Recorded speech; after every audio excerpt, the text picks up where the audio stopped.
The gallery was built to honor forgotten people. At 9:06 p.m., it exposed a billionaire's family instead. The Foundry Gallery stood in Atlanta's West Side, inside an old brick warehouse covered with black steel and wide sheets of glass. That night, the building was filled with rich collectors, famous artists, reporters, and people who had never stepped inside Sable Quad's neighborhood. At the front of the room stood Cashin Rook, the 37-year-old CEO of Rook Meridian. He wore a black suit that looked more expensive than Sable's entire apartment. His voice was calm as he addressed the crowd. "Tonight, Atlanta sees itself in a new way," Cashin said. Behind him, a giant wall came alive. Light moved across the surface. Old streets appeared. Faces formed inside the paint. The crowd gasped as the artwork showed Atlanta's forgotten history. The piece was called Afterlight. The gallery claimed the work had been created by the famous artist Lyric Bellamy. Sable Quad stood near the back of the room with a cracked metal frame pressed against her chest. She knew the truth. Afterlight was not Lyric Bellamy's idea. It was Sable's. Sable had spent 4 years building that concept in a cold workshop behind her grandmother's home. She had submitted the plan to Morrow House Arts after saving for weeks to print the presentation. The gallery rejected her. Then they stole everything: her idea, her design, her special paint method, even the name of the hidden layer.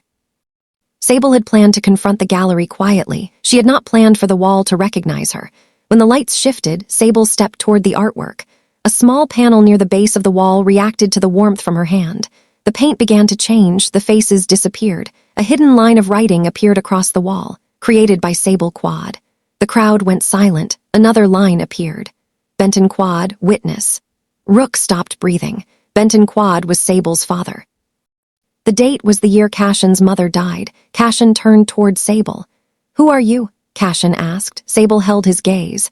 "The woman your company erased," Sable said. Security began moving through the crowd. Cashin stepped closer to the wall. "That mark," Cashin said. "Where did that symbol come from?" Sable looked at the blue seal beneath her father's name. "I painted Atlanta's forgotten streets," Sable said. "I did not paint your family's secrets." A sharp sound came from inside the wall. Then every light in the gallery went out. People screamed. In the darkness, a hidden message appeared in blue light. The Rook name was built on missing art. Cashin's face changed. For the first time that night, the powerful CEO looked afraid. Sable's phone began to ring. It was her younger brother, Tavian. Sable answered quickly. "Tavian, what happened?" Sable asked. Tavian's voice shook.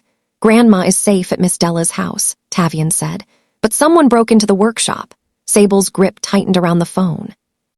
"Was anything stolen?" There was a pause. "Only Dad's old blue paint box," Tavian said. Cashin stared at Sable. "That is not a paint box," Cashin said quietly. Sable turned toward him. "What does that mean?" Cashin looked at the glowing blue seal on the wall. "It means someone did not steal your idea," Cashin said.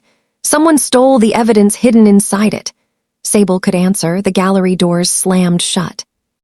And somewhere beneath Atlanta, a man named Baylor Rook learned that Benton Quad's daughter had finally found the truth. But how had Sable ended up inside that gallery? How had her stolen idea become the most expensive art event in Atlanta? And why did Cashin Rook look more frightened by her father's name than by the collapse of his company's reputation? 6 months earlier, Sable Quad was still waiting for the world to notice her. At 6 in the morning, the Pittsburgh neighborhood was quiet except for the sound of a loose gutter tapping against an old brick wall. Tap, tap, tap. The sound had been bothering Sable for nearly an hour. She finally pushed herself away from her work table and looked at the ceiling. "If that gutter taps one more time, I'm going to paint it into a landscape," Sable said. From the next room, her brother answered. "Please do. Then it can be the only thing in this house making money." Sable laughed despite herself. The laugh was small, but it warmed the cold room. Her workshop sat behind her grandmother's home, squeezed between an old peach tree and a wooden fence that leaned toward the alley. It had once been a storage shed. Now it held more paintings than furniture. There were paintings on the walls, paintings under the table, paintings wrapped in old blankets, and one painting hanging from the ceiling because Sable had run out of space. The shed smelled of paint, hot metal, coffee, and rain. Sable stood in front of a wide panel made from old window glass. The glass looked ordinary at first. Then she moved a small heat lamp across its surface. A hidden street appeared beneath the paint. The image showed a row of homes that had once stood near the Atlanta Beltline before new buildings covered the area. Small blue windows glowed in the painted houses. Tiny figures stood along the street, holding hands. Sable adjusted the lamp. More details appeared. A woman carrying a grocery bag. A boy sitting on a bicycle. An elderly man standing beside a mailbox. None of them were famous. That was the point. Sable collected broken pieces of Atlanta because the city threw away its own history. She gathered old glass from renovation sites, rust from abandoned fences, brick dust from buildings that had been torn down, and scraps of metal from places nobody bothered to remember. Then she turned those pieces into paint. When heat touched the surface, the hidden images came alive. Sable called the effect the ninth color. It was not truly a new color. It was a secret layer created by the way light reflected through the crushed glass, but to Sable it meant something more. The ninth color is the moment someone realizes they have been seen. Sable often told Tavian. Tavian had once replied that it sounded beautiful. Then he had asked if the ninth color could pay the electric bill. Sable had thrown a paintbrush at him. He had caught it. That was Tavian Quad. He could repair anything except his habit of making jokes at the worst possible moment. The workshop door opened, and Tavian walked inside carrying 2 paper cups. He was 25, tall, lean, and always looked as if he had just escaped from a repair shop. A thin line of grease crossed his cheek. Sable looked at him. "Tavian, why is there grease on your face?" "Because my face is dedicated to the arts," Tavian said. "It looks like your face lost a fight with a car engine." The car engine started it. Placed 1 cup beside her paint tray, Sable picked it up and took a sip. The coffee was too sweet. She looked at him. "You put half a jar of sugar in this." Tavian shrugged. "Life is already bitter. Tavian Quad refuses to add to it." Sable shook her head, but she kept drinking. Their grandmother, Eudora Quad, called from the house. "Sable, if that coffee came from Tavian, do not drink it unless Sable wants her teeth to leave her mouth." Tavian shouted back, "Good morning to you too, Grandma." "Good morning is for people who pay bills on time." Sable smiled. That was what made the struggle bearable. The bills were always waiting. The roof needed repair. The workshop needed better lights. The family car had a strange noise that Tavian insisted was a warning from the engine, while Eudora called it a cry for help. Still, the 3 of them had each other. Sable had been raised by Eudora after her father died. Benton Quad had been a sign painter and repair worker. He painted store signs, repaired old windows, and collected strange pieces of blue glass. Sable remembered his hands more clearly than his face.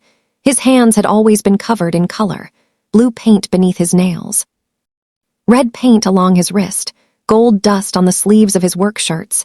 He had once told Sable that every city had 2 faces. "The face it shows visitors," Benton had said, "and the face it shows the people who built it." Sable had been 7 years old at the time. She had not understood him then. She understood him now. Eudora entered the workshop wearing a purple housecoat and a pair of reading glasses that rested at the very end of her nose. She looked at the large glass panel. "Still hiding people under paint?" Eudora asked. "Still judging people who do," Sable replied. "I judge poor decisions. Your art is not a poor decision. Your decision to live on instant noodles is. I had a salad yesterday." "On a burger does not count as a salad." Tavian nodded seriously. "Grandma is right. That burger had emotional damage." Sable tried not to laugh. Eudora placed a folded envelope on the work table. The envelope carried the gold logo of Morrow House Arts. Sable's smile disappeared. For a few seconds, nobody spoke. Eudora had seen that logo before. It belonged to one of the most respected galleries in Atlanta. Morrow House represented artists whose work sold for more money than most families earned in a decade. Sable had submitted her project there 3 weeks earlier. The project was called the Memory Mile ****. It was her largest idea yet. She wanted to create a walking exhibition across Atlanta. Walls, windows, public screens, and old train stations would reveal the stories of neighborhoods that had been pushed aside.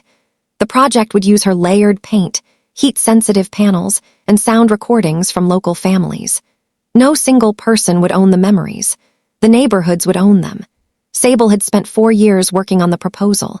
She had printed the pages at a library near downtown Atlanta because the printer at home had broken. She had borrowed a computer from Tavian. She had mailed the final sample in a box she could barely afford. Now the answer had arrived. Sable reached for the envelope. Her fingers felt cold. "Open it," Tavian said. Sable glanced at him. "That is easy for you to say. I am not the one whose future is folded inside a piece of paper. You are also not the one who has to open it." Tavian Quad is excellent at identifying problems. Solving them is a separate department. Eudora sat down beside the work table. Sable, whatever is inside that envelope, it is not a measure of your worth, Eudora said. Sable nodded. She knew that. She also knew that people said those words most often when they expected bad news. She opened the envelope. The letter was short. Morrow House Arts thanked her for her submission. They admired her passion. They respected her community focus. They believed her work had promise. But they could not accept the project at this time. The gallery was seeking work with a more established market position. Sable read the letter twice. Then a third time, Tavian leaned closer. What does established market position mean? Tavian asked. It means they want someone with rich friends, Sable said. Eudora reached for the letter. It means they are afraid of work they cannot control, Eudora said. Sable folded the paper. She had received rejection letters before. Some had called her work too political. Some had called it too emotional. One gallery had told her that her paintings needed more cultural distance. Sable had spent 3 days wondering what that meant. On the 4th day, she decided it meant the gallery did not want to look closely at poor people. The Morrow House letter hurt more because she had believed this time would be different. She looked at the glass panel. The hidden street still glowed beneath the surface. All those people were waiting for someone to remember them. Sable pressed her lips together. I am going to submit it somewhere else, she said. Tavian nodded. To the museum? To the museum. The fancy one, the fancy one. The one with the cafe where a sandwich costs $19. Sable raised an eyebrow. Why do you know that? I have research experience. You went there to use the bathroom. I studied the menu while I was there. Shook her head. Both of you are too smart to be this foolish. Sable looked down at the rejection letter. She wanted to cry. Instead, she picked up a brush. That was how she fought sadness. She gave it color. For the next few weeks, Sable worked harder than ever. During the day, she painted signs for small businesses around Atlanta. She painted a barber shop sign near Cascade Road, a food truck sign close to West End, and a bright window display for a flower shop in East Atlanta Village. At night, she returned to the workshop and worked on the memory mile. She did not complain about the long hours, not much anyway. When her back hurt, she stood. When her hands cramped, she stretched them. When the electricity flickered, Tavian slapped the side of the old fuse box and told it to respect the family. Sometimes the lights came back. Sometimes they did not. On a rainy Tuesday, Sable was painting a row of blue windows when her phone buzzed. The message came from an unfamiliar email address. ***, my name is Greer Whitlock. I used to work as a registrar at Morrow House Arts. You do not know me, but I believe your project was copied. Please meet me somewhere public. Do not bring anyone from the gallery. ***, Sable stared at the message. Tavian looked over her shoulder. That a love letter? He asked. Then it is either a scam or a dangerous love letter. Sable pushed him away. I am meeting her tomorrow. Who had been sorting old fabric in the corner looked up. Who is her? Someone who used to work at Morrow House. Then take Tavian. Tavian straightened proudly. Yes. Tavian is available for all secret meetings, family emergencies, and suspicious coffee shops. Sable shook her head. I will meet Greer near Westside, in daylight. Take Tavian, Eudora repeated. Sable sighed. Fine. The next afternoon, Sable and Tavian met Greer Whitlock at a small cafe near Westside. Greer was 34, white, pale, and dressed in a navy jacket that looked as if it had been chosen by a tired office chair. She had a folder beneath one arm and 3 pens clipped to her collar. Tavian studied the pens. That is a lot of writing equipment, Tavian said. Greer looked at him. Become less honest when they see 1 pen. 3 pens create pressure. Sable almost smiled. Greer opened the folder. Inside were printed pages from Sable's original submission. The title page, the project map, the color formulas. The phrase, the 9th color ***. Sable felt the room grow smaller. Where did you get these? Sable asked. Greer lowered her voice. I was the registrar assigned to your submission. I logged every file that entered the system. 2 weeks after your proposal was rejected, Holly's Vane created a new project file. Vane? Sable asked. The director of Morrow House Arts, Greer said. The new file had a different artist name, but the same structure, same projection plan, and nearly the same paint process. Tavian leaned over the table. Who was the new artist? Greer hesitated. Lyric Bellamy. Sable had seen Lyric's name on magazine covers. Lyric Bellamy was young, stylish, and celebrated. Her paintings sold in New York, London, and Paris. Sable looked at the pages again. Lyric steal my work? I do not know, Greer said, But I know the files were changed after I left the gallery. When did you leave? Sable asked. 3 days after I questioned the changes. Tavian frowned. Did they fire you? They called it a restructuring. That is corporate language for firing someone while pretending the furniture made the decision, Tavian said. Greer looked at him. That is exactly what it means. Sable's eyes burned. Why are you telling me this now? Greer glanced toward the cafe window. Because the project is opening next Friday. Sable's heart dropped. Where? The Foundry Gallery in the West Side, Greer said. It is being presented as the largest public art experience Atlanta has ever seen. Who is funding it? Sable asked. Greer's expression changed. Rook Meridian. The name seemed to settle over the table. Even Tavian stopped joking. Rook Meridian was one of the biggest companies in the Southeast. Its headquarters stood in Midtown inside a tower of silver glass. The company owned property, transportation technology, energy systems, and several art foundations. Its CEO, Cashin Rook, appeared in business magazines every few months. Handsome, private, wealthy, untouchable. Sable looked down at her own paint-stained hands. Why would a billionaire fund my stolen project? Sable asked. Greer closed the folder. That is what I am trying to understand. Sable wanted to call the gallery. She wanted to demand answers. She wanted to walk into Morrow House and place every copied page on Holly's Vane's desk. But Greer warned her that Morrow House had powerful lawyers. They will say your idea was common, Greer said. They will say several artists could have reached the same concept. Unless your records are complete, the case will be difficult. Sable laughed once. It was not a happy sound. They can steal from me because I cannot afford to fight them. Greer did not look away. That is how many people become powerful. Sable gathered the pages. I am going to the opening. Tavian looked at her. Of course she is. Greer asked. As what? Sable looked toward the rain-streaked window. The person they forgot to erase. The following Friday, Sable wore the only black dress she owned. It had belonged to Eudora. The sleeves were too long, so Eudora had pinned them back with silver clips. Tavian stood in the doorway and examined Sable. You look like you are about to sue someone in a church, he said. Sable adjusted one of the clips. I am going to an art opening. That is what people say before they sue someone in a church. Entered behind him. She carried the cracked metal frame Sable had brought in from the workshop. Take this, Eudora said. Sable looked at it. The frame had belonged to Benton.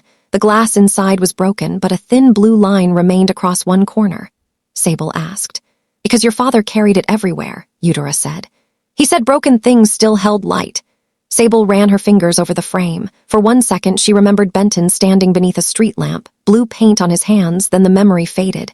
At 7:40 p.m., Sable and Greer arrived at the Foundry Gallery. Tavian stayed near the entrance. He claimed he was there to protect Sable. Eudora had instructed him to make sure Sable did not confront anyone alone. The truth was that Tavian also wanted to see what a $19 sandwich looked like when rich people were eating it. Inside, the gallery was packed. Black suits, bright dresses, soft voices, expensive perfume. A server passed by with tiny food arranged on silver plates. Tavian picked up one. He stared at it. That is not food, Tavian whispered. That is a suggestion.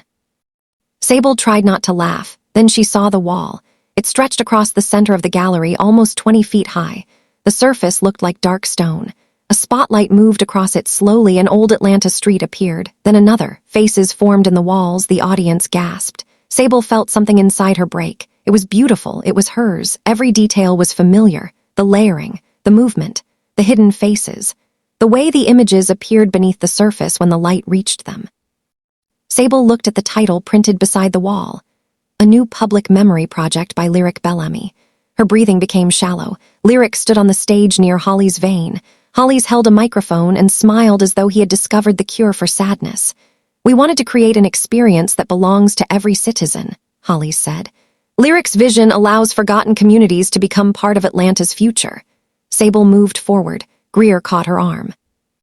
Not rush in without a plan, Greer whispered. Sable looked at the stolen wall. They already had a plan, Sable whispered back. They planned to leave me out. Cashin Rook stepped onto the stage. The room grew quieter. He was taller than he appeared in photographs. His skin was deep brown, his face sharp, and his eyes so still that they made people around him nervous. He looked like a man who had learned how to hide every thought before it reached his face.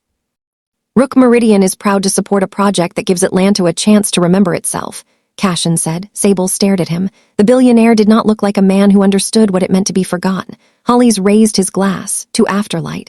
The crowd applauded. Sable walked toward the wall. Hollis saw her first. His smile faded. Sable Quad, Hollis said. What an unexpected surprise. People near him turned. Sable stopped a few feet away. Did you rehearse that? Sable asked. Hollis blinked. Surprised. Did you practice looking surprised? A few guests lowered their glasses. Greer covered her mouth. Hollis forced a polite smile. Sable, this is a private event. You used my project. That is a serious accusation. You used my project, my paint process, my map, and my phrase. Turned toward the crowd. This is why new artists need guidance, Hollis said. They often confuse inspiration with ownership. Sable's voice became quieter. I sent you the full proposal. We considered it, Hollis replied. Then you rejected it. Because your project was not ready. Sable pointed to the wall. It was ready enough for you to steal. The room became uncomfortable. Lyric Bellamy stood behind Hollis. She looked beautiful in a silver dress. She also looked sick. Sable noticed. You know this is mine, Sable said to Lyric. Lyric opened her mouth. No words came out. Hollis stepped in front of her. Lyric created Afterlight independently, Hollis said. Sable looked at Cashin. Rook Meridian funded it. Cashin's eyes moved from Sable to the wall. Yes, Cashin said. Did anyone tell you where the idea came from? Cashin's expression did not change. I was told the concept was developed by Morrow House and Lyric Bellamy. Then you were lied to. Moved toward security.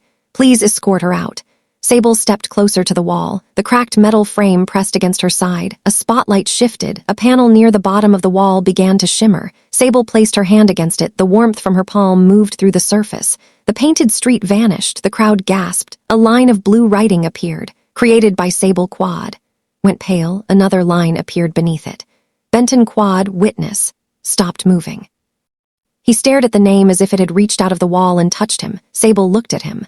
Why does that name scare you? Sable asked. Cashin did not answer. A blue seal appeared beneath Benton's name. It looked like a circle broken by 3 narrow lines. Sable had seen it before. It was painted on the bottom of her father's old blue paint box. Cashin took 1 step toward the wall. Where did you get that seal? Cashin asked. I did not put it there, Sable said. Who did? I do not know. The gallery lights flickered.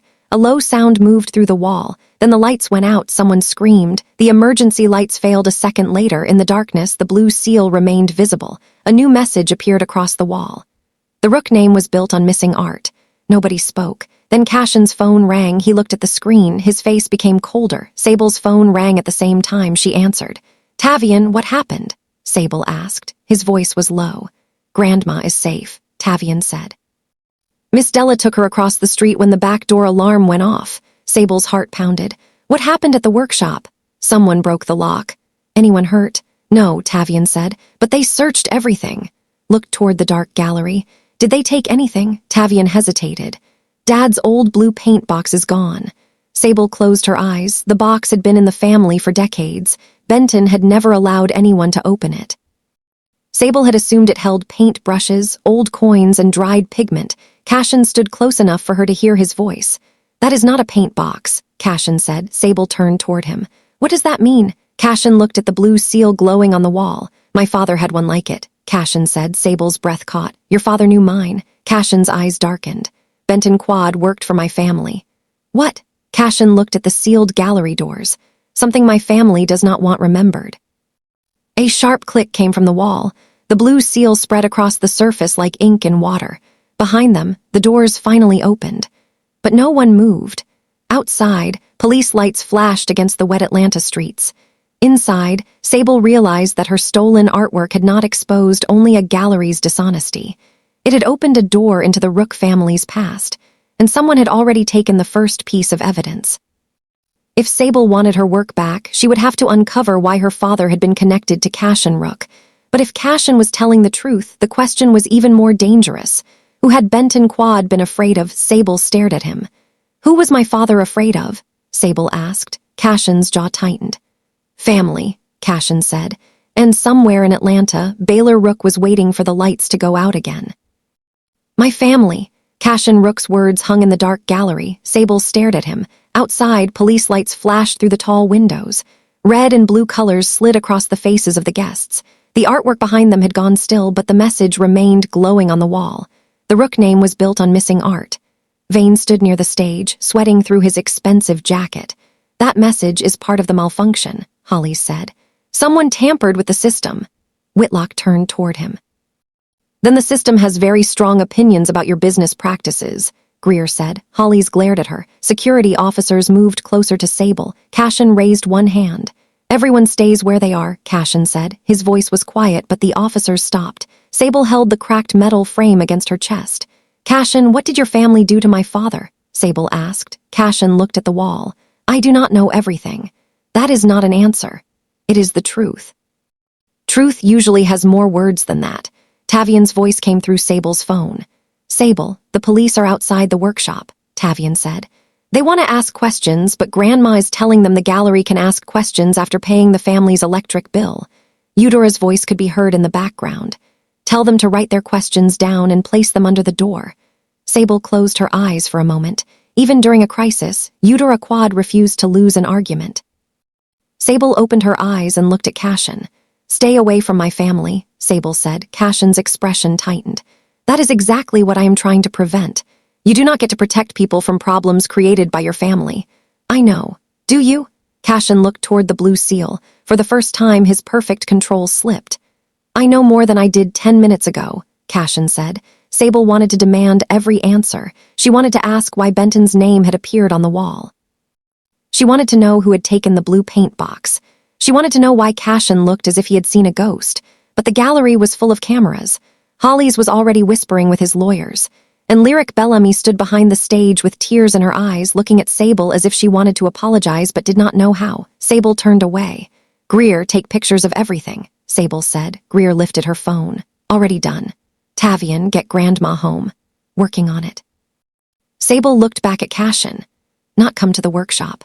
Cashin said nothing. Sable walked out of the gallery with Greer and Tavian. She did not see the man standing across the street under a black umbrella. She did not see the silver ring on his right hand. The ring carried a small blue circle with 3 narrow lines through it. That man watched Sable leave. Then he made one phone call. Baylor, the man said. The girls saw the mark. The other end, Baylor Rook was silent for a long moment. Then Baylor said, and Cashin. He saw it too. Baylor looked through the window of his office toward the Atlanta skyline. Then the boy finally found the door, Baylor said. Make sure he does not open it. By the time Sable returned to the Pittsburgh neighborhood, the rain had become heavier. The family workshop stood behind Eudora's house with its back door open. Tavian had placed a wooden chair beneath the handle. It was not a strong lock. It was the kind of lock that made a person feel better for about 3 seconds. Sable stepped inside. Nothing looked broken. That made the room feel worse. The paintings were still on the walls. The jars of crushed glass were still lined up on the shelves. The old heat lamp still rested above the work table. But every drawer had been opened. Every box had been searched. The blankets had been pulled from the corner. Even Eudora's basket of sewing thread had been turned upside down. Tavian stood near the back wall. His face was tight. They did not take the paintings, Tavian said. Sable moved toward the work table. The sample panels are still here, Tavian said. The hard drives are still here. Even the cash Grandma hides inside the flour tin is still here. Folded her arms. I do not hide cash inside the flour tin. Tavian looked at her. Then someone has been stealing flour for years. Pointed at him. That is not the point. Looked around the room. What did they take? Tavian pointed to an empty space beneath the work table. Dad's blue paint box. Sable lowered herself slowly into the old chair. The box had belonged to Benton. It was small, metal, and covered in chipped blue paint. Benton had carried it everywhere, even after the hinges began to rust. He had never allowed Sable to open it. When she was young, she once asked what was inside. Benton had smiled and said, "Things that only make sense when the right person finds them." The time Sable thought he was being mysterious. Now she wondered if he had been afraid. Eudora sat beside her. "I should have told Sable sooner," Eudora said. Sable looked at her. "Told me what?" Eudora's hands rested in her lap. "Your father knew people connected to the Rooks." Sable felt a slow chill move through her body. Well did he know them? Too well. Tavian stopped near the doorway. Eudora looked toward the rain. "Your father did repair work at an old Rook warehouse near Hapeville," Eudora said. The warehouse stored art, furniture, old records, and building materials. It was supposed to be part of a preservation project. Supposed to be? Sable asked. Eudora pressed her lips together. Benton noticed that some of the records did not match the items being moved in and out. What kind of records? Ownership papers, gallery records, property maps, names of families who had been paid to leave their homes. Tavian's face changed. Was Dad investigating them? Eudora looked at the floor. Benton was not the only one. Sable stared at her. Who else? Cashin's mother. The workshop became silent except for the rain. Cashin's mother had died in 1998. Sable remembered the date because it was written beneath her father's name on the wall. Why would Cashin's mother work with Dad? Sable asked. Her name was Elise Rook, Eudora said. She ran a small foundation connected to the Rook family. She cared about preserving Black history in Atlanta. At least that was what everyone believed. What did Dad believe? Your father believed Elise had discovered something wrong inside the foundation. Eudora's voice became softer. She found names disappearing from records. She found art being credited to people who did not create it. She found old homes being purchased through companies that hid their connection to the Rook family. Looked toward the empty space beneath the work table. What does the blue seal mean? Eudora looked at Tavian, then she looked at Sable. I do not know everything, Eudora said, but Benton told me the seal belonged to a group called the Velvet Circle. Tavian gave a nervous laugh. That sounds like a club for people who clap when a waiter opens a bottle. No, Eudora said. It was not a club. Her voice had lost its humor. It was a private criminal network. Gallery owners, brokers, property agents, and people who used money to control what the public was allowed to remember. Sable felt her eyes fill with tears. Did Dad know they were criminals? He knew enough to be frightened. Did nobody tell me? Because Benton asked me not to. Sable stood. He asked you to keep me ignorant. He asked me to keep Sable alive, Eudora said. The words struck harder than Sable expected. Eudora reached for her hand. Benton thought the Rooks would leave us alone if they believed the family had nothing. Eudora looked at the broken lock. No. Next morning, a black sedan stopped outside the quad home. Sable saw it through the window and immediately picked up a paint scraper. Tavian looked at the tool. That is not a weapon, Tavian said. It is a warning. It has glitter on it. Then it is a beautiful warning. The car door opened. Cashin stepped out wearing a dark coat and no tie. He looked less like a billionaire and more like a tired man who had not slept. He walked toward the house alone. Sable opened the front door but kept the chain in place. Cashin, if this is a sympathy visit, take it back, Sable said. I do not bring sympathy, Cashin replied. It wrinkles the suit. Sable studied him. That was almost a joke. I am trying to adjust to the neighborhood. From behind Sable, Eudora said, the neighborhood is not adjusting to him. Cashin looked past Sable. Mrs. Quad. Eudora, she said. Mrs. Quad is what people call me when they want a favor. Cashin nodded. Eudora, that is better. Sable removed the chain but did not step aside. Cashin entered the house. He looked around at the old furniture, the framed family photos, and the kitchen table covered in paint cloth. He did not look disgusted. That mattered to Sable, though she did not want it to. Cashin placed a thin file on the table. I brought records, Cashin said. Sable did not touch them. Money would have been easier. I did not bring money. Why not? Because Sable told me not to come here and try to purchase forgiveness. Tavian leaned against the wall. Cashin Rook reads instructions. That is rare in wealthy men. Cashin looked at him. Tavian Quad. Correct. I have seen Tavian's repair work. Then Rook Meridian owes Tavian an apology for the amount of broken equipment it throws away. Cashin almost smiled. Almost. He opened the file. My father was named Darius Rook, Cashin said. My mother was Elise Rook. In 1998, my mother was working with people who were tracking missing art and disputed property records. Sable sat across from him. Did your father know? My father knew enough to keep her away from the company's private operations. That sounds like a polished way to say he controlled her. Cashin looked at Sable. He controlled everyone. For a moment, his voice sounded like a child describing a locked room. Mother died when I was 10, Cashin continued. The official report called it an accident. My father told me not to ask questions. Did you? Not for many years. Sable looked at the file. What changed? My father died. Baylor took over the family offices. I found documents that had been hidden from me. Baylor is your uncle. Yes, the man who is connected to the Velvet Circle. Cashin's jaw tightened. I believe he knows more than he admits. Does he run the group? I do not know. That is a lot of things Cashin Rook does not know for a man who runs a billion-dollar company.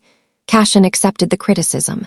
Rook Meridian is not the same company it was when my father was alive, Cashin said. I cut off several old partnerships. I closed private warehouses. I removed people who were connected to those records. But the stolen artwork still opened under your name. Yes, your company still used my idea. Someone took my father's box. Sable leaned toward him. Then Cashin has not fixed very much. His eyes met hers. Cashin said, "Not yet." Slid a document across the table. It was a copy of an old warehouse inventory. The blue seal appeared beside several entries. Sable read the names. Some belonged to paintings. Others belonged to neighborhoods. Beside one entry was the name Benton Quad. Beside another was Elise Rook. Sable looked up. "Why are their names listed together?"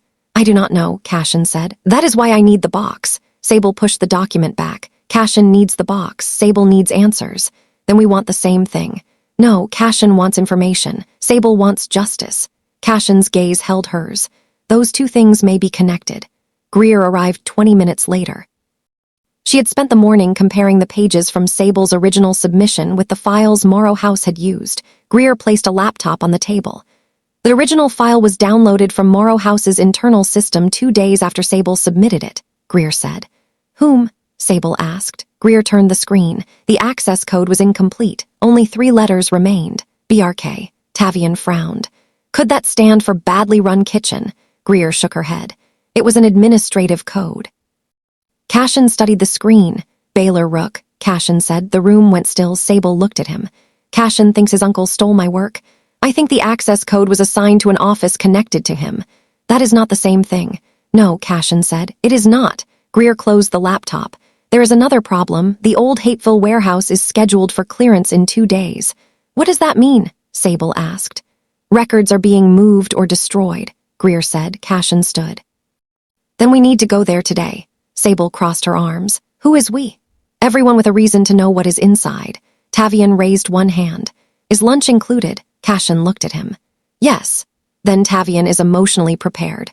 The warehouse stood south of downtown Atlanta, near Hateville and the airport roads. It had once been part of Rook Meridian's storage network. Now weeds grew through the cracked pavement and faded letters peeled from the front wall. Sable stood beside Cashin near the entrance. She had expected security guards. Instead, there was only an old chain across the gate and a small sign warning that the property was closed. Cashin used a company access card. The gate opened with a slow mechanical groan. Sable looked at him. "Cashin carries a key to every suspicious building in Atlanta. Only the ones owned by my company. That does not make it better. It was not meant to." Inside, the warehouse smelled of dust and old wood. Greer checked the records against the shelves. Tavian walked behind them with a flashlight. He pointed toward a stack of crates. "Cashin," Tavian said, "these boxes are marked with the same blue seal." Hurried over. The crates were empty. But one had a label beneath the dust. Brushed the surface with her fingers. A blue mark appeared. Her hand felt warm. The paint on the crate shifted. Beneath it, a sentence appeared. The first witness was not the last. Sable pulled her hand back. Greer stared at the words. Cashin's face became pale. "Tavian," Cashin said, "check the old audio equipment." Tavian looked at him. "Why?" "My mother recorded everything." They searched for nearly an hour. Behind a stack of damaged projectors, Tavian found a small black recorder. The device looked old, but one light still blinked. He pressed the power button. A woman's voice filled the warehouse. "Elise Rook."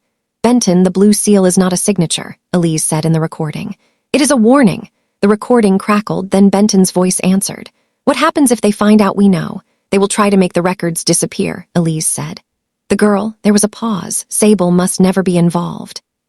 Sable's eyes filled with tears. Cashin stepped toward the recorder. His mother continued. "If anything happens to me, keep the box away from Darius. Keep it away from Baylor. The boy must not know until he is old enough to choose the truth." The recording stopped. Nobody moved. Sable turned toward Cashin. "The boy," Sable said. She meant Cashin. Cashin looked down.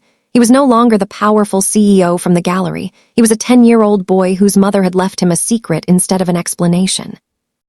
Greer picked up the recorder. "There may be more files." Tavian turned the device over. "There are." A small memory card was taped beneath the battery cover. Tavian looked at Sable. "Should this be played at home?" Sable nodded. "Grandma can hear it." For the first time, Cashin looked afraid to return with them. At the quad home, Eudora listened to the recording without interrupting. When it ended, she stood and walked to the kitchen cabinet. From the back of the cabinet, she removed a small envelope. Sable stared at it. "You had that all this time?" Eudora nodded. "Benton gave it to me the week before he died." Sable took the envelope. Inside was a photograph of Benton, Elise, and a much younger Darius Rook standing outside the hateful warehouse. Benton looked serious. Elise held a blue paint box. Darius stood behind them with one hand resting on Benton's shoulder. On the back of the photograph, Benton had written, "Elise trusted the wrong Rook." Read the words. "Which one?" he asked. Eudora looked at him. That is what Benton died trying to learn. The room became quiet again. Then Cashin's phone rang. He looked at the screen. The caller was Baylor. Cashin answered. "Uncle." Baylor's voice was smooth. "Cashin, come home. I am busy. Come home before the girl makes this worse."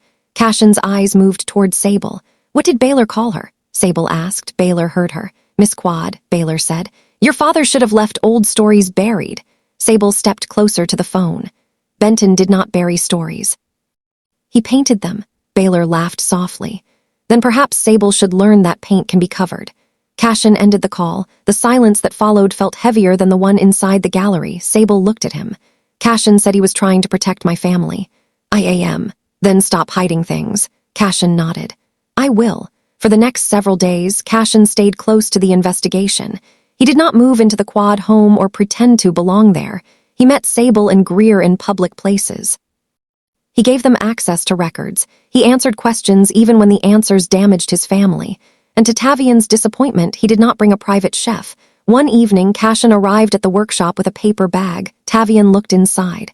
Cashin brought sandwiches. "I was told the family had not eaten," Cashin said. Tavian examined one. "This is from a regular restaurant." "Yes." "No gold flakes."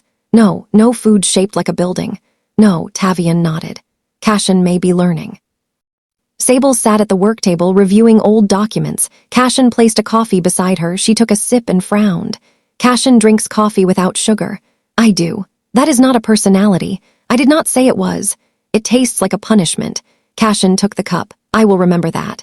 Fingers touched. Neither moved for a second. The workshop felt smaller. Sable looked away first. Cashin's voice softened. "I do not want to own your art." "Then what does Cashin want?" He looked at the glowing glass panel in front of them. "I want to know what my family did before it reaches more people." Sable studied his face. "And that, I want to help repair what can be repaired." Sable gave a tired smile. Cashin speaks like a man writing a statement for the board. Looked at her. "I am trying to speak like a man." That answer caught her off guard. For a brief moment, Sable saw the lonely person behind the expensive suit. She saw someone who had inherited a powerful name and spent his whole life trying to prove that the name did not own him. The distance between them narrowed. Then Sable's phone buzzed. A news alert appeared on the screen. "Rook Meridian acquires Morrow House Arts in surprise deal." Sable read the headline once, then again. Her eyes lifted toward Cashin. "You bought the gallery?" Cashin stood. "I bought the controlling interest." "You said Cashin did not want to own my art." "I do not." "But Cashin owns the place that stole it." "I needed control of the records." "You needed to ask me. I did not have time." Is always time to ask the person whose life is being changed. Cashin took a step toward her. "Sable, Baylor was moving the files. If I had waited, you made another decision for me. I was trying to protect the evidence. You were trying to control the evidence. That is not fair." Sable laughed bitterly. "Fair. Cashin bought a gallery with my stolen work inside it and wants to discuss fair." He went silent. Sable pointed toward the wall. "Every powerful person says the same thing. They take something, lock it behind glass, and call it protection." Cashin's expression hardened with pain. "I am not my uncle." "Then stop behaving like him." The words stayed between them. Cashin picked up his coat. "I will make sure the records remain untouched." "That is not enough." "What is enough?" Sable looked at him. "Tell the truth without deciding how much truth I can handle." Cashin left. Sable watched the car disappear down the street. She wanted to be angry. She was angry. But beneath the anger was something worse. Disappointment. She had started to believe Cashin was different. That night, Tavian restored the memory card from the old recorder. One final audio file appeared. The title was simple. For Sable. Sable sat at the kitchen table with Eudora, Tavian, and Greer. Cashin was not there. Tavian pressed play. Benton's voice filled the room. "Little girl," Benton said. "If Sable is hearing this, the blue seal has been found." Sable covered her mouth. Benton continued. "The people behind the seal are not finished. They will use the Rook name, the galleries, and anyone who wants money badly enough to stay quiet." The recording crackled. "Sable finds the box. The Rooks will come looking. Cashin is not the worst of them, but he may be the one they use." Sable stared at the recorder. Tavian stopped the audio. "Who is using Cashin?" Tavian asked. Before anyone could answer, every phone in the room began to buzz. Greer looked at her screen, her face changed. What happened? Sable asked. Greer turned the phone toward her. The headline read, Cashin Rook accused of stealing original Sable Quad artwork. The headline was a photograph of Cashin leaving Rook Meridian Tower. 2 security officers walked beside him. In his hand was a sealed evidence bag. Inside the bag was a cracked glass panel from Sable's workshop. Sable stood so quickly that the chair fell backward. That panel was in my studio, Sable said. Greer looked at the screen. Someone placed it in Cashin's private vault. Tavian's voice shook. Why would Cashin steal Sable's own work? Sable stared at the photograph. Cashin looked directly into the camera. His expression was calm, but his eyes were not. They seemed to ask one question. Sable still believed him. Outside, a car slowed near the house. Then it continued down the street. Eudora moved toward the window. Sable held up one hand. Not open the curtains, Sable said. The room stayed silent. The news report continued playing from Greer's phone. Cashin Rook was being questioned about the stolen artwork, the gallery acquisition, and the hidden files connected to his family.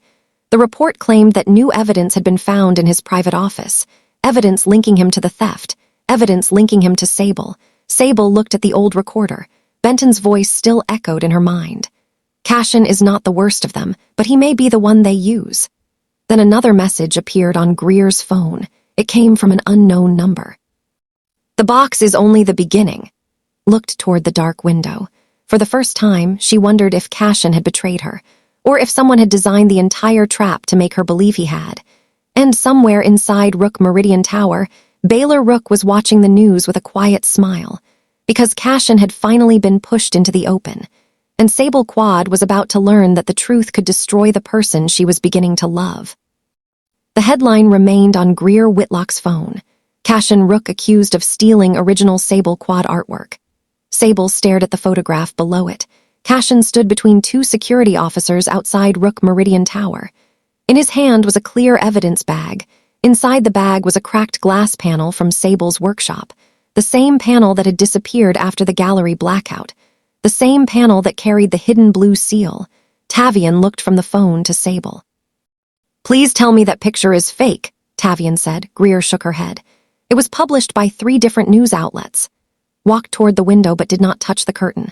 News outlets publish rumors faster than my neighbor spreads family business, Eudora said. Sable's phone rang. The screen showed Cashin's name. Nobody moved. It rang again. Tavian pointed at the phone.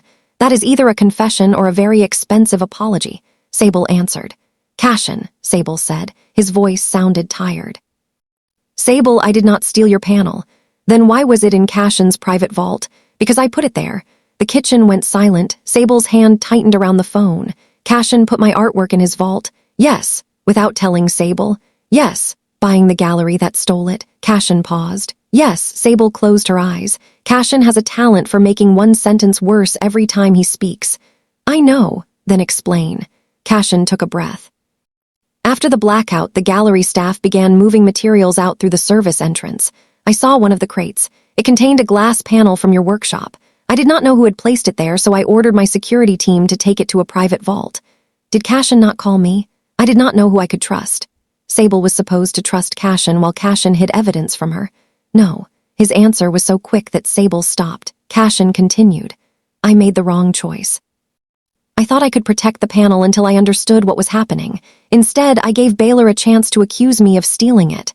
Looked at Greer. Greer raised one finger. Ask about the vault records, Greer said. Sable repeated the question. Who accessed the vault? Baylor used an emergency override, Cashin said. The access record was erased from the company system, but a backup remains. Cashin have proof? Yes. Why has Cashin not released it? Because the company board is trying to stop me from opening the family archives. Sable gave a cold laugh. Of course they are. Sable, I need a meeting. Cashin needs a lawyer. I have one. Cashin needs a priest. I may need one of those too. Tavian whispered. At least he is honest now. Sable ignored him.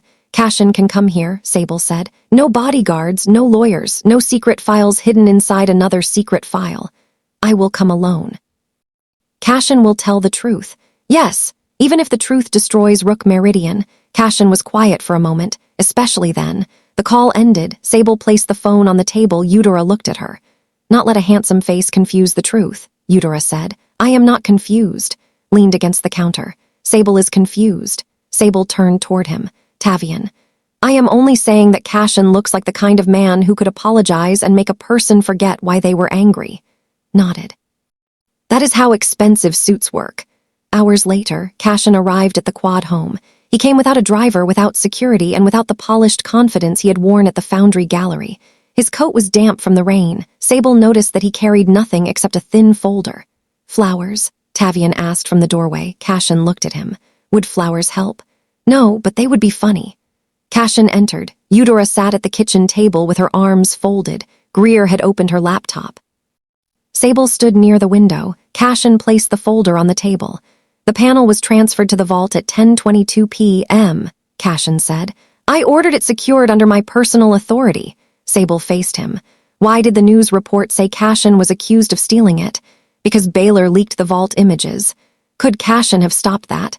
I could have told the board about the panel sooner. Why did he not? Because I was trying to find the connection between the blue seal and my mother's records. Greer looked up.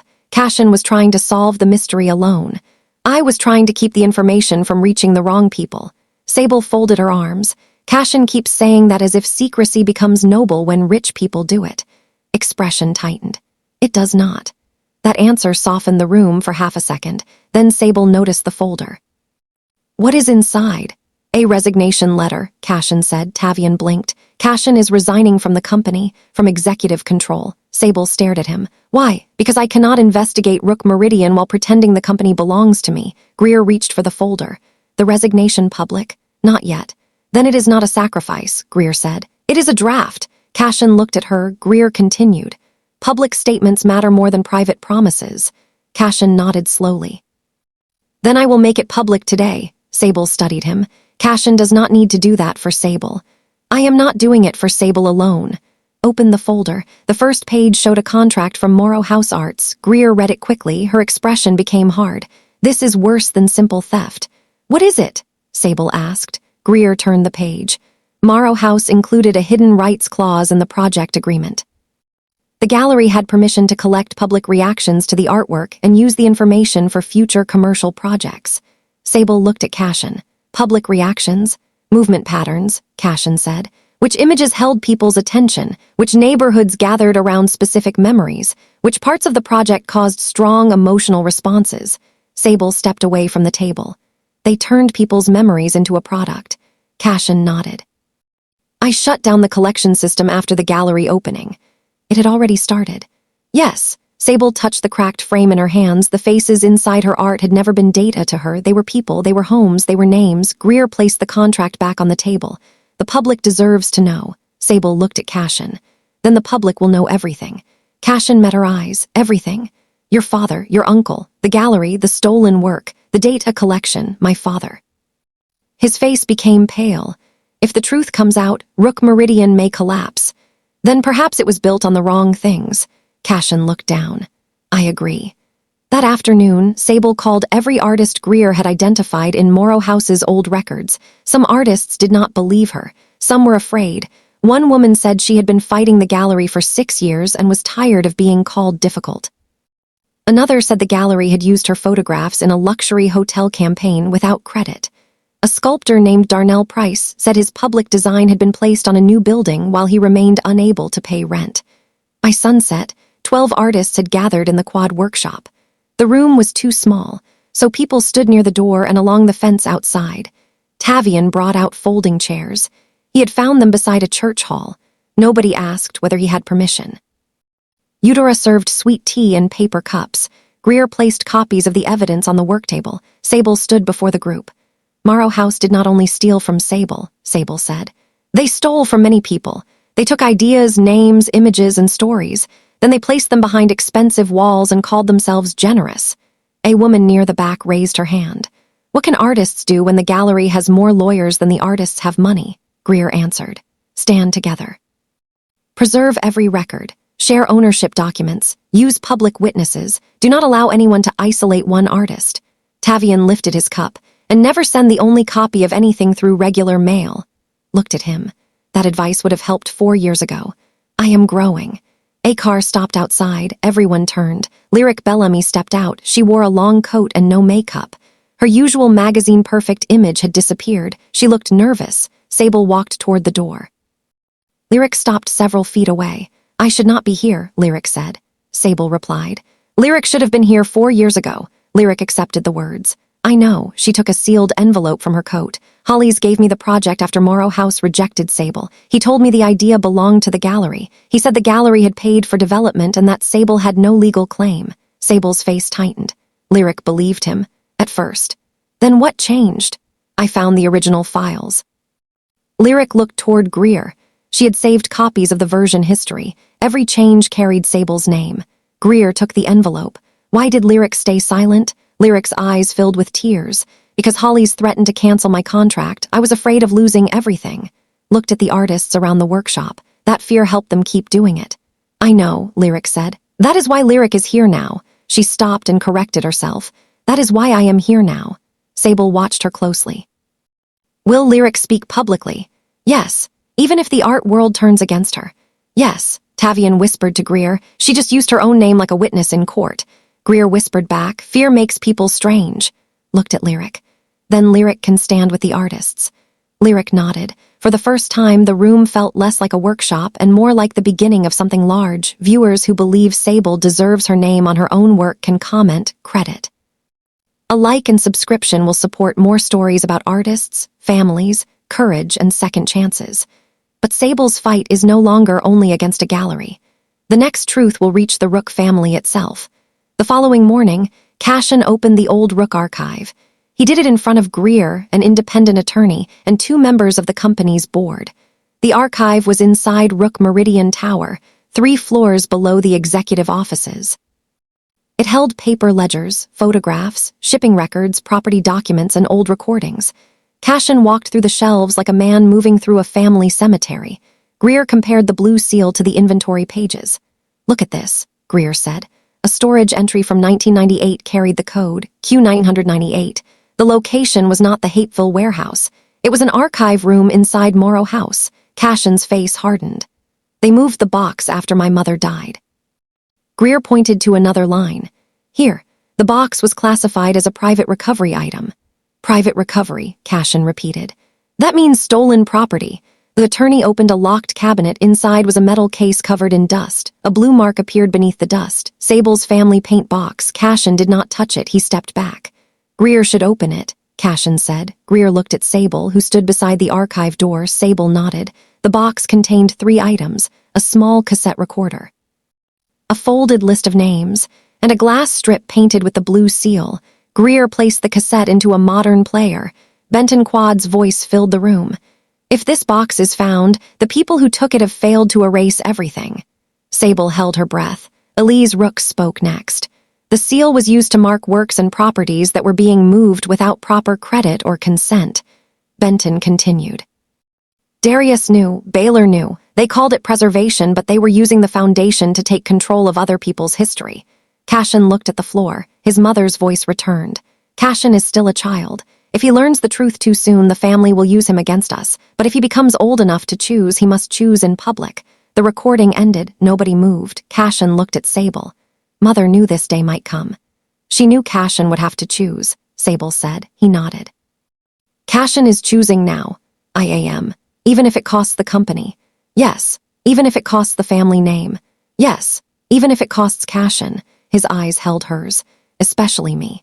That night, Cashin released his statement. It appeared on every major business page in Atlanta. He admitted that Rook Meridian had funded Afterlight without verifying the project's original creator. He admitted that the company had used a contract that allowed public reactions to be collected for commercial research. He admitted that his family's old foundation had handled disputed art and property records. He announced his resignation from executive control. Then he named Baylor Rook. "My uncle, Baylor Rook, had access to records connected to these matters," Cashin said in the statement. "I cannot say that every action was directed by him until the investigation is complete. I can say that he must answer every question in public." The statement shook the city. Baylor responded within the hour. He called Cashin confused, unstable, and manipulated by a poor artist seeking attention. Sable watched the response on the workshop television. Eudora turned the volume down. "A man who insults a woman instead of answering her usually has no answer," Eudora said. Baylor requested a private meeting with Sable. She refused. He came to the workshop anyway. He arrived in a gray suit with a silver walking cane he did not need. Baylor looked at the paintings around him. "Benton had talent," Baylor said. "It is unfortunate that talent did not make him wise." Sable stood between him and the work table. "Baylor should leave. I came to offer a settlement. Keep it. It is enough money to rebuild this house, open a gallery, and secure Sable's future." "Baylor should keep his money too." Baylor smiled. "Pride is expensive. So is theft." His smile disappeared. "The public will believe the person with the most convincing story," Baylor said. "And Cashin will not be able to save Sable once his name is destroyed." Sable stepped closer. "Cashin is not saving Sable. Cashin is finally telling the truth." Baylor looked toward the street. "Truth does not feed families." "No," Eudora said from behind Sable. "But lies have been feeding yours for years." Baylor's eyes moved to Eudora. For the first time, his expression showed respect. Then he left. The public event was held 3 days later in Old Fourth Ward. It was not inside a private gallery. It was not funded under the Rook name. It took place along a public arts path near the historic neighborhood, with permission from the local arts council and support from community groups. Sable called the exhibition the Memory Mile. Every artist received credit. Every family who contributed a story signed a simple consent form. No private reaction data would be collected. No company would own the memories. Large glass panels stood along the walking path. Tavian operated the sound system from a small control table. Greer held the legal records in a folder. Eudora sat in the front row wearing a bright purple dress and a hat covered in silver flowers. When the crowd gathered, Sable stepped toward the first wall. Cashin stood behind the artists, not at the center. He wore no expensive suit. He had chosen a simple black jacket. Sable placed her palm against the glass. The surface warmed. A hidden street appeared, then names. Mabel Price, baker. Fields, builder. Harper, teacher. And the crowd began to cry. The next wall revealed homes that had disappeared from official maps. The third wall showed artists whose work had been removed from Morrow House records. Lyric stepped forward. She took the microphone. "I accepted credit for work that was not mine," Lyric said. "I was afraid, but fear does not make silence harmless. Sable Quad created the original project. The other artists standing here deserve their names too." Vane watched from the edge of the crowd. Greer handed the evidence folder to an investigator from the City Arts Council. The old contract, the altered files, the storage records, the audio recording, the photograph of Benton and Elise. Everything had been copied and submitted through proper legal channels. Baylor arrived with 2 attorneys. He carried an emergency order that claimed the public event violated Morrow House's ownership rights. Greer read the paper and smiled. "This document says Morrow House owns the presentation shown at the Foundry," Greer said. "It does not own the original materials, the public memories, or the artists' names." Baylor looked at Cashin. "You signed those contracts," Baylor said. Cashin stepped forward. "I did." "Then Cashin belongs beside the people being investigated." "I agree." Baylor's face tightened. Cashin turned toward the crowd. "My family used money and influence to control stories that did not belong to us," Cashin said. "I benefited from that system. I did not create all of it, but I allowed myself to believe I was separate from it." Sable watched him closely. Cashin continued. "I am giving up control of Rook Meridian. The company's arts properties will be transferred into an independent trust governed by artists and community representatives. I will not own Sable Quad's work. I will not own the work of anyone standing here." The crowd became quiet. Baylor stepped forward. "Cashin is throwing away the family legacy." Cashin looked at him. "No, I am throwing away the part of it that should never have existed." That moment, the largest glass wall behind Sable began to glow. Blue light moved through the paint. A final message appeared. "The memory belongs to the maker." Then another line appeared beneath it. "Benton Quad and Elise Rook told the truth." The crowd turned toward Baylor. The investigators stepped closer. Baylor looked at the wall. For the first time, the confident family leader had nowhere left to hide. He did not shout. He did not struggle. He simply lowered his head as the investigators asked him to come with them for formal questioning. Holly's vein followed shortly after. The story of the stolen artists spread across Atlanta. Within weeks, Morrow House Arts lost its major contracts. The company faced legal claims from several artists and families. The old Rook Foundation was closed. Its records were placed under independent review. Cashin kept his promise. He did not return to the CEO office. He moved into a smaller apartment near the city and spent his days helping build the artist trust. Sable did not become successful because Cashin loved her. She became successful because she stopped waiting for powerful people to approve her gift. The Quad Workshop became the first community studio under the new trust. Tavian designed the sound system. Greer opened a free legal help center for artists. Lyric used her platform to credit every artist whose work had been hidden. Eudora became the unofficial director of everything. She claimed the title came with no salary, which meant she would be accepting payment in baked goods. One evening, Sable stood outside the workshop beneath the old peach tree. Cashin approached with 2 cups of coffee. Sable took 1 sip. "This still has too much sugar," Sable said. Cashin looked offended. "It has 1 spoon. 1 spoon too many. I am learning slowly." "That is true." They stood quietly. The city lights glowed beyond the rooftops. Cashin looked at her. "Does Sable still believe Cashin is dangerous?" Sable considered the question. "Cashin has dangerous habits." "As buying things without asking. Hiding evidence, trying to solve feelings with paperwork." Cashin nodded. "That sounds accurate. But Cashin is learning." Looked at her. "That enough?" "It is a beginning." Sable placed her hand in his. The moment was gentle. No cameras, no gallery guests, no family name between them. Just 2 people standing beneath a sky that belonged to everyone. Inside the workshop, a young girl studied one of Sable's glass panels. She pointed to the hidden glow beneath the paint. "What is that color called?" the girl asked. Sable smiled. "The 9th color. It appears when something hidden is finally seen." The girl looked at the faces inside the panel. "Will it always appear?" Sable glanced toward the open door, where her family, her friends, and the other artists were working together. "Only when people are brave enough to look." Sable's story proved that talent can be ignored, stolen, and pushed aside. But talent does not disappear simply because powerful people refuse to honor it. A person's background may shape the struggle, but it does not decide the ending. And love is not proven by expensive gifts or grand promises. Real love is proven when someone respects another person's truth, even when that truth is painful. Sable chose her name. Cashin chose the truth. The artists chose one another. And Atlanta finally saw the people it had spent years trying to forget. Viewers who believe the full truth should always come out can comment, let the wall speak. A like, subscription, and thoughtful comment will support more dramatic stories about courage, family, love, and second chances. Because sometimes the world does not need a new masterpiece. Sometimes it only needs to stop covering the one already there.